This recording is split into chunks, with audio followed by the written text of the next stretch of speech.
For sure, kapag bumaba ang presyo ng produktong petrolyo as barometer ng lahat ng presyo, bababa po yan.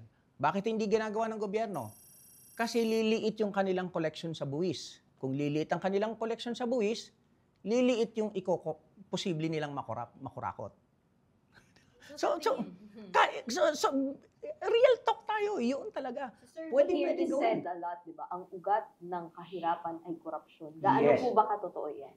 Well, 125 million ginastos ng 11 days. Diba? In fact, kausap namin ng ilang mga small business, yung mga micro natin, or yung ilang mga small business natin. Sabi niya, sa totoo lang, kaya namin mag-contribute sa wage increase. Problema, napakatindi ng corruption sa bansa. Yung red tape, of course, ang corruption ay wala naman tayong makukuha paper trail dyan eh. Pero hindi madedenay, di ba? Itong nangyari kay BP Sara.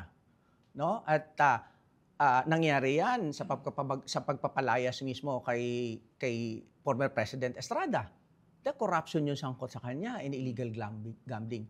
So isa talaga ito sa pinakamasakit. In fact, ang corruption ay itinuturing kong heinous crime. Bakit?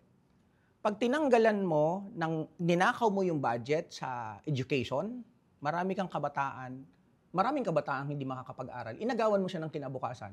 Kapag kinurap mo yung pondo para sa health, maraming magkakasakit, hindi makakapagpagamot, mamamatay yun. So, what is the difference between... talagang ano talaga yan? Talagang yung corruption is a major problem sa ating bansa.